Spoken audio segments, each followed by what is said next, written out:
Som.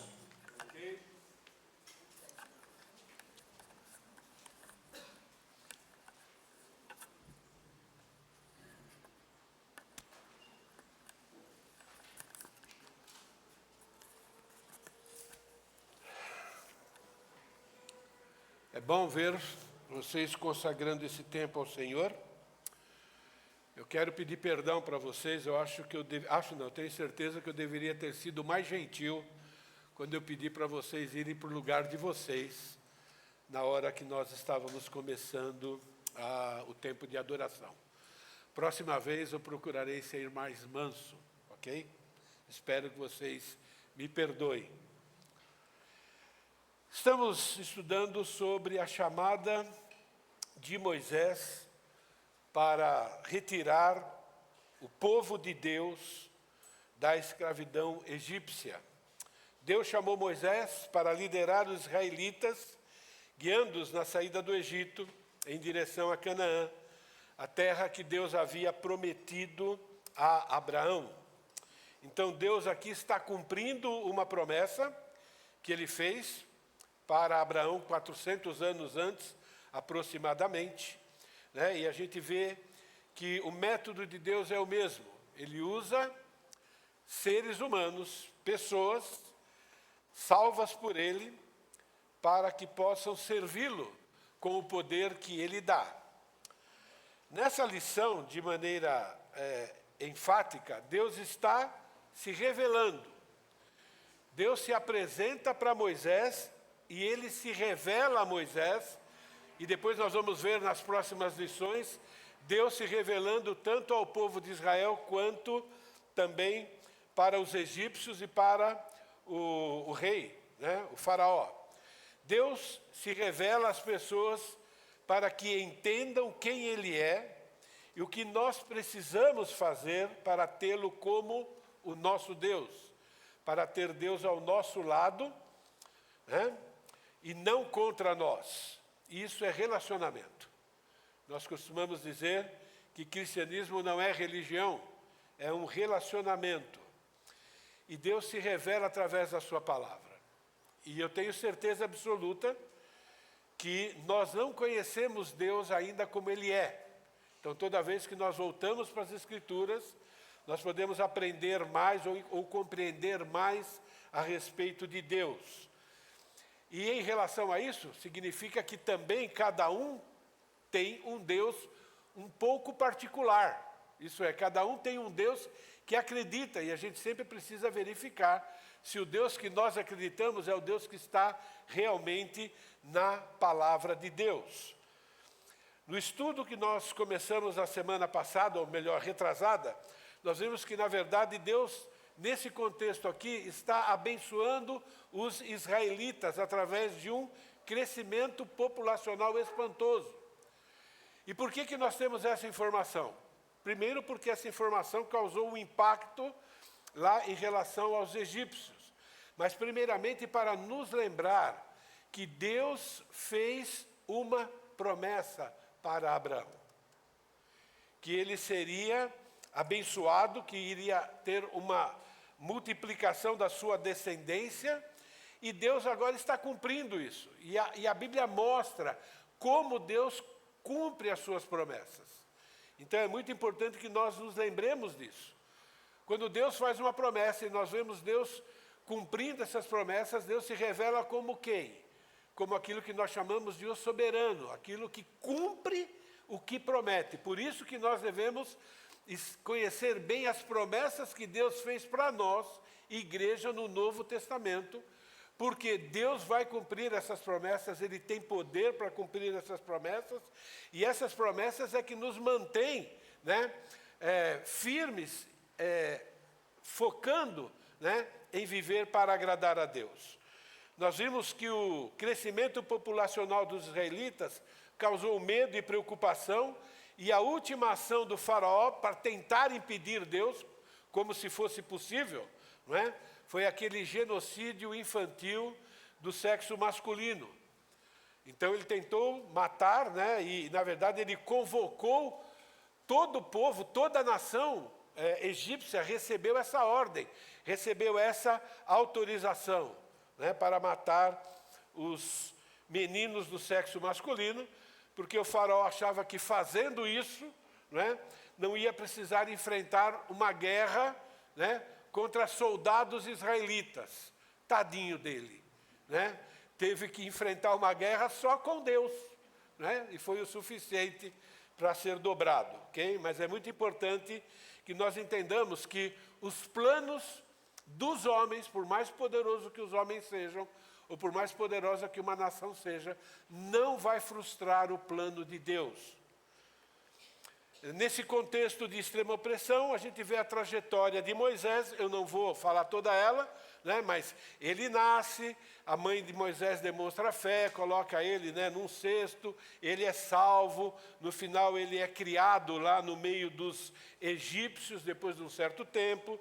Depois de uns 40 anos, ele decide, não é, fazer justiça com as próprias mãos, mata um egípcio, tem que fugir, e agora ele está lá cuidando das ovelhas do sogro.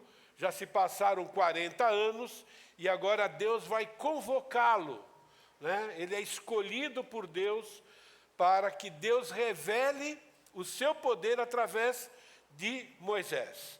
Então se passaram 40 anos, Deus se apresenta a Moisés primeiramente como Jeová.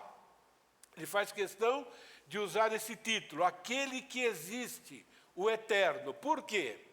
Porque Moisés, a gente vai ver isso mais adiante, conhecia toda a cultura e toda a religião egípcia, não é? Agora Deus lembra para Moisés que só existe um Deus. E esse Deus é o Deus que sempre existiu. É um Deus que não foi criado por mãos humanas e nem pelo acaso, não é? Deus se apresenta também como Elohim. Na mesma apresentação, Deus usa esses nomes. Elohim significa o Deus forte, o governante, o juiz. Por que está se apresentando assim? Ele vai receber várias ordens. E ele vai ter que confiar no poder de Deus, né, na soberania de Deus. Mas Deus também se apresenta a Moisés, relembrando, né, dos seus antepassados. Ele se apresenta como o Deus de teus pais, o Deus de Abraão, o Deus de Isaac e o Deus de Jacó. Ele relembra, olha, eu fiz uma promessa e eu agora estou te convocando para, junto comigo, participar dessa promessa. Eu vou cumprir essa promessa e você vai ser um instrumento meu. Isso nos lembra o que nós estamos fazendo aqui por aplicação. Né? Jesus nos salvou também para sermos instrumentos dele na vida de outras pessoas. Deus se apresenta a Moisés como soberano, como o Todo-Poderoso, como onisciente, isso é aquele que conhece todas as coisas, nada é oculto aos seus olhos, como aquele que está em todos os lugares ao mesmo tempo. Dá para imaginar isso, né? Um ser pessoal, mas ele está em todos os lugares ao mesmo tempo. E sendo tudo isso, um Deus que se importa, um Deus que desce, né, do seu trono para socorrer no tempo dele e dar livramento. Disse ainda o Senhor: certamente vi a aflição do meu povo que está no Egito, ouvi o seu clamor por causa dos seus exatores, conheço-lhes o sofrimento, por isso desci a fim de livrá-los das mãos dos egípcios. Por que nós temos esse texto para nós hoje? É para nos lembrar que o nosso Deus é o mesmo. Tudo que nós aprendemos, né, a respeito de Deus se aplica à sua vida. Ele conhece você, ele está andando do seu lado, ele sabe tudo o que você pensa, ele sabe do seu sofrimento, ele sabe das suas alegrias e ele não está deixando você sozinho. Okay? Ele está agindo em seu favor, mesmo que não pareça. Deus se apresenta a Moisés, sempre como soberano, garantindo que vai libertar o povo e que depois de libertar o povo, que Moisés vai se encontrar com ele e continuar servindo. É muito importante que a gente entenda, né, essas promessas no meio desse chamado. É um Deus que garante o que vai acontecer. Por exemplo, aquele que começou a boa obra em nós, há de completá-la. E para ele completar essa obra, ele precisa ser onipresente, onisciente e soberano na sua vida e na vida das pessoas que estão ao seu redor. Ok? Então é muito importante que nós lembremos disso, né? Ele diz, eu serei contigo, isso é uma promessa, e este será o sinal que eu te enviei. E qual é o sinal? Depois que você tirar o povo do Egito, você vai me servir nesse monte. Muito parecido com o que o Maurício ensinou, né, na mensagem. Parece que está casando, né? Que aqueles discípulos foram acusados, vocês têm pouca fé. Por quê? Porque eles esqueceram que Deus falou que Jesus ia atravessar com eles aquele mar. E Deus está dizendo, Moisés, a garantia é essa. Tu vai voltar aqui com o povo. Né? É lógico que está exercitando também a fé, né, de Moisés. Irmãos, o nosso Deus é único. O nosso Deus é inigualável, Ele é o Todo-Poderoso. Ele cumpre aquilo que promete. Não há nada que aconteça na sua vida, na sociedade, não há nada que aconteça nos governos. Deus vai cumprir aquilo que Ele prometeu. E é por isso que nós temos muitas profecias em relação ao futuro. Versículo 13. Aqui nós temos algo muito importante. Disse Moisés a Deus. Agora Moisés aqui está conversando, né? Ele está querendo escapar, na verdade, né, do chamado, mas não escapa, né? Eis que, quando eu vier aos filhos de Israel e lhes disser, o Deus de vossos pais me enviou a vós outros, e eles me perguntarem, qual o seu nome? Que lhes direi? Por que Moisés faz essa pergunta? Deus já se apresentou como Elohim, já se apresentou, né, como Deus Todo-Poderoso, como o Eterno. Ele já havia se apresentado. Por que ele faz essa pergunta? O que eu vou falar para eles? Não é? Então é muito importante que nós nos lembremos que os israelitas viviam dentro de uma cultura egípcia. Então, eles estavam vivendo debaixo de uma cultura que adorava mais de 1.500 deuses, e todos eles tinham um nome diferente do outro. Eram falsas divindades, mas tinham nome. Né? E aí ele está perguntando, tá bom, agora que Deus que eu vou apresentar, né, para o povo? O filme que vai ser passado daqui a pouco vai nos ajudar a entender um pouquinho o motivo de Moisés ter feito essa pergunta, tá bom? Então vai passar um filme, deve estar engatilhado aí, e depois a gente continua.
dá para ter uma ideia, então, de como eles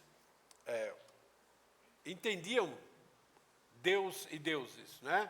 Deuses que competem entre si, deuses criados, né? Que tem começo, né? E tem fim, né? Um Deus para cada área diferente, garantindo, né? Aquilo que os egípcios acreditavam que precisavam, ok? E agora eles vão ter que conhecer o verdadeiro Deus. Então, Moisés começa apresentando esse verdadeiro Deus. Nas próximas lições, agora nós vamos entender porque aquelas pragas, né, Deus derrotando, né, deuses egípcios para provar para o seu povo e também para o povo egípcio quem é Deus de verdade. Não é? Então, Moisés quer saber como apresentar o Deus de Abraão. Como é que eu vou apresentar, né, o Deus dos meus antepassados? Disse Deus a Moisés: eu sou o que sou. Disse mais: assim dirás aos filhos de Israel: eu sou, me enviou a vós outros. Eu sou significa o autoexistente, o único, o autossuficiente, aquilo que se basta, ele não precisa nada além de si mesmo para viver e viver bem. É aquele que basta, aquele que é imutável, aquele que é atemporal, né? Sem começo e sem fim. Então está dizendo assim, ó, quando eles perguntarem, dizem, o eu sou. Os deuses egípcios, eles eram criados através de reprodução. O eu sou sempre existiu, está acima de tudo e de todos. Ele é único e verdadeiro Deus. É muito interessante, se vocês notarem aí, ok? O nome Jeová, que é aquele que existe e sempre existiu, que é o nome impronunciável pelos judeus, tem a mesma raiz, né, do título eu sou. Então, é o mesmo ser, ok? E Deus, irmãos, ele continua se apresentando a Moisés. Isso é muito importante. Lembra, Deus ele continua repetindo para Moisés quem ele é nessa chamada. De novo, por que é que Deus faz isso? Deus está inculcando em Moisés, convencendo Moisés, né? Se apresentando e, olha o termo que eu vou usar, e se provando para Moisés que ele é o verdadeiro Deus. Como é que Deus provou para você que ele é o verdadeiro Deus? Não foi através de Jesus? E todo dia ele está cuidando de você? Não é? Então Deus continua se apresentando. Notem como Deus repete quem ele é, mostrando que é o Deus verdadeiro. Disse Deus ainda mais a Moisés, depois que ele falou, ó, você me apresenta como eu sou. Assim dirás aos filhos de Israel, o Senhor, e agora ele está usando o termo de novo Jeová, isso é, aquele que sempre existiu, o eterno, que também é Elohim, isso é, o Deus forte, o Deus governante, o juiz. Então ele está dizendo, ó, o Senhor, né, Jeová e Elohim dos vossos pais. O Elohim de Abraão, o Elohim de Isaac e o Elohim de Jacó. E ele me enviou a vós outros. Esse é o meu nome eternamente, e assim serei lembrado de geração em geração. O propósito é esse, é se apresentar, depois ele vai provar quem ele é, para que ele seja agora lembrado, adorado, né, de geração em geração, para que ele seja o Deus dos israelitas, e através dos israelitas também de outros povos. Vai, ajunta os anciãos de Israel e diz-lhes, e repete de novo, o Senhor, o Deus de vossos pais, o Deus de Abraão, o Deus de Isaac, o Deus de Jacó, me apareceu dizendo, em verdade vos tenho visitado e visto o que vos tem sido feito no Egito.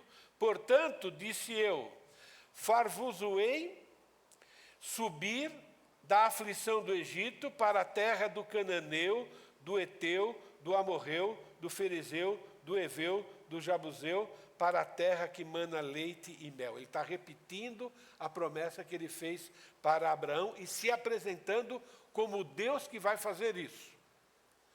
Sei que nós sabemos disso tudo.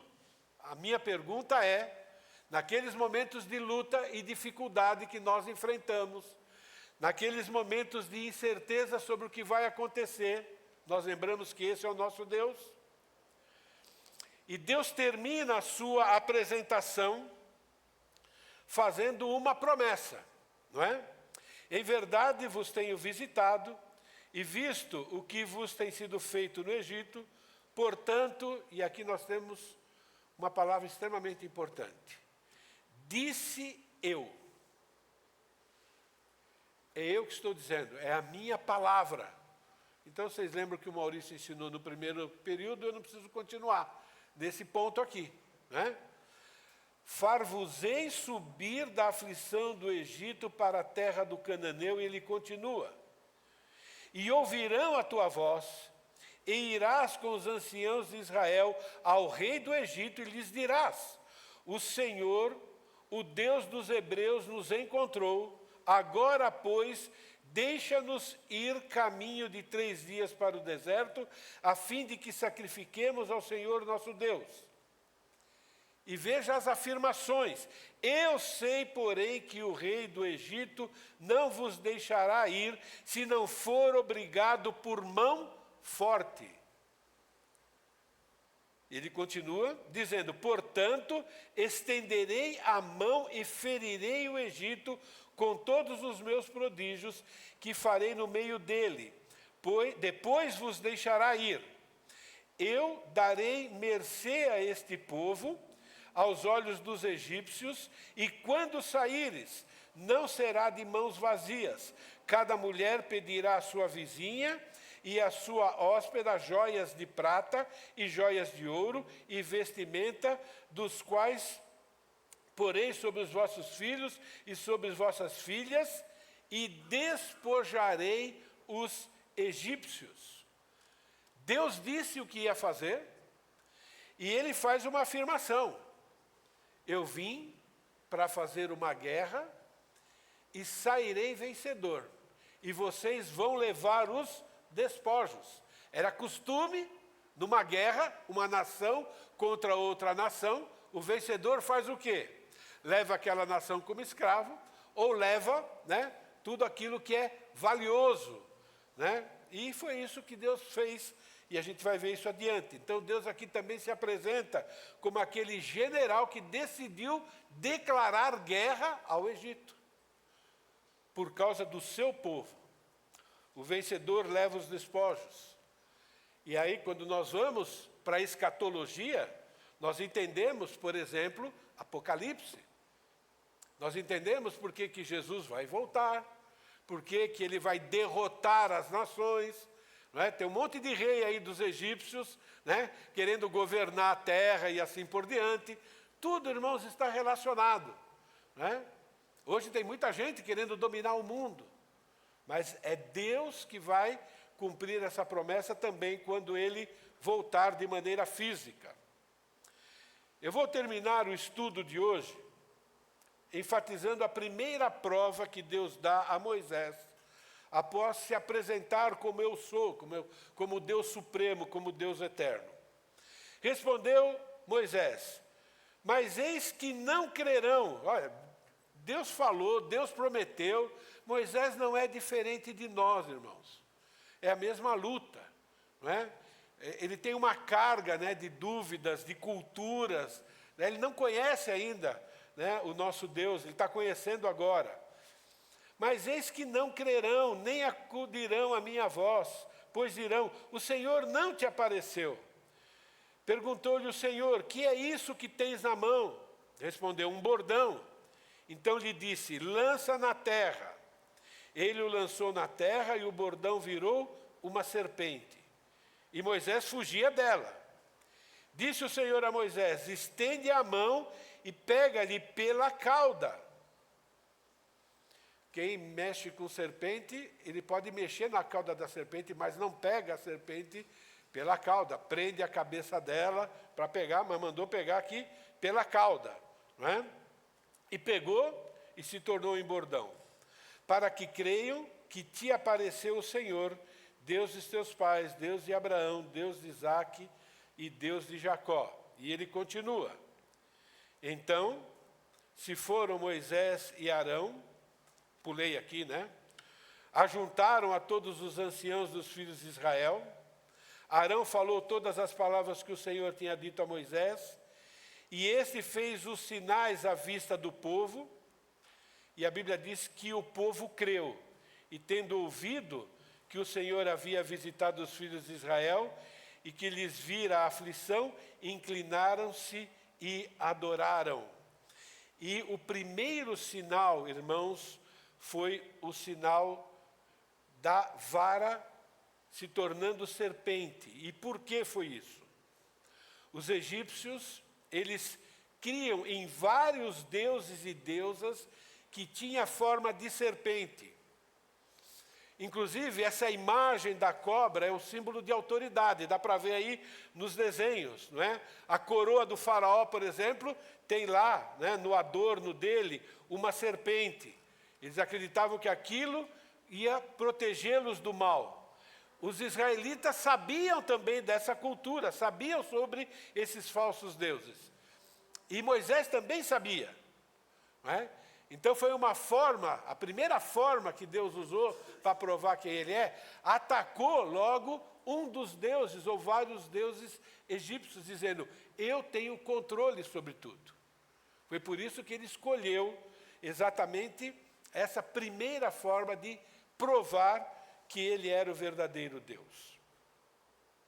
Então, depois de 400 anos, o povo lá no meio dos egípcios, Deus se apresenta. Deus se apresenta agora para o povo, né? Depois vai se apresentar também para o faraó, como aquele que controla tudo, aquele que tem todo o poder sobre os falsos deuses. E quando nós estamos falando de falsos deuses, nós não podemos esquecer que um dos falsos deuses é Satanás, que tem muito poder. Mas perto de Deus, um poder extremamente limitado. Então é como se Deus estivesse também declarando guerra a Satanás. Por quê, irmãos? Atrás de toda idolatria, atrás de todas as crenças contrárias à palavra de Deus, não é a imaginação humana, é o diabo, o Deus desse século, né, que conduz as pessoas a criarem falsos deuses. Mas esses falsos deuses, essas falsas crenças, né, são inspiradas, vamos assim dizer, por Satanás.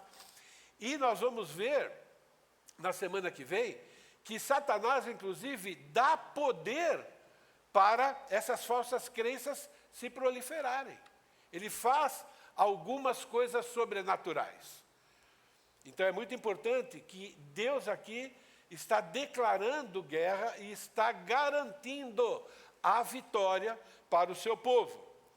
Por isso que nós temos, por exemplo, né, a primeira promessa de Deus sobre uma vitória, né, definitiva sobre Satanás. Porém, inimizade entre ti e a mulher, entre a tua descendência e o seu descendente, este te ferirá a cabeça, isso é, um golpe mortal, e tu lhe ferirás o calcanhar. Não passou aí? Então, tá bom, eu pensei que coloquei, mas eu só vou repetir, tá bom? Pode deixar esse conteúdo-chave aí.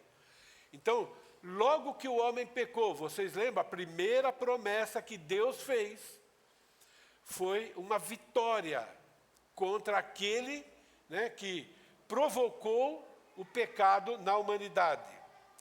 E Apocalipse, capítulo 20, versículo 10, é muito importante que a gente entenda como a Bíblia se harmoniza, né? Como ela é coerente, né?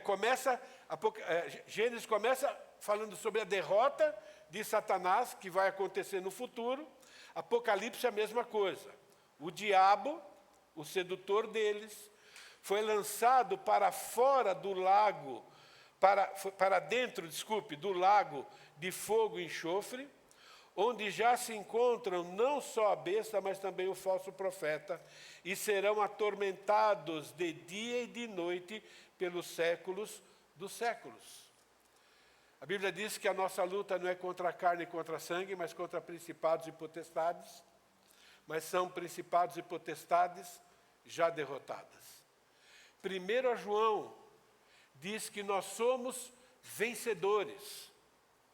Paulo diz que nós somos mais do que vencedores por causa de Cristo. Temos exortações na palavra de Deus que o diabo é como um leão que ruge, andando ao nosso derredor, buscando a quem possa tragar. E a Bíblia diz, nós podemos resistir firmemente na fé. O que é a fé? É as promessas de Deus. É aquilo que Deus nos ensina. Como é que nós vamos derrotar Satanás? Através da oração, lutando contra o pecado, a palavra de Deus, conselheiros. Então nós temos promessas que, apesar de estarmos vivendo num mundo debaixo do pecado, na qual Satanás ainda é o príncipe desse século, mas ele é um príncipe derrotado pelos filhos de Deus. Se nós andarmos por fé, devemos resistir firmemente na fé. Moisés foi desafiado, Deus deu provas, essas provas servem para nós agora. Depois o povo de Israel foi desafiado e seguiu. Quando fracassou, sofreu algumas consequências, mas sempre foram exortados a confiar no nosso Deus. Então, como filhos de Deus, Novo Testamento, salvos pelo sangue de Jesus, nós temos a mesma promessa. Aquele que começou a obra, há de completá-la. Podemos resistir às ações de Satanás, firmes na fé, confiando nas instruções de Deus. E João, em 1 João, diz, nós somos vencedores. Temos vencido o maligno através da palavra de Deus. Que isso possa nos animar, nos estimular e nos mantermos fiéis, lutando contra o pecado e também falando essa verdade às pessoas que ainda não conhecem o Deus da Bíblia. Eles têm o Deus deles, mas eles precisam conhecer o Deus da Bíblia. Amém? Obrigado, Deus, pela Tua palavra que nos relembra tantas verdades, ó Pai querido. Alguns de nós bem familiarizados com essas verdades, outros, ó Pai querido, ouvindo até pela primeira vez, ó Pai, que essas verdades, ó Pai querido, encontrem no nosso coração um lugar de fé que só o Senhor pode nos dar, que essas verdades sirvam, ó Pai querido, para enfrentarmos as lutas do nosso dia a dia, as provações que o Senhor permite, e que essas verdades também nos ajudam, Pai querido, a vencer as tentações, termos uma vida que te agrade, ó Pai querido, enquanto aguardamos a promessa das promessas, que é o dia que o Senhor virá nos buscar para nos levar para a Tua presença. Nós pedimos que o Senhor continue cuidando de nós, ó Pai querido, e enquanto nós estivermos vivendo aqui nesse mundo, ó Pai, que todos nós tenhamos o desejo, ó Pai querido, de viver para o Teu inteiro agrado, testemunhar a respeito de quem é o Senhor e o que o Senhor tem feito por nós. Pedimos isso e agradecemos em nome de Jesus. Amém. Boa semana, amados.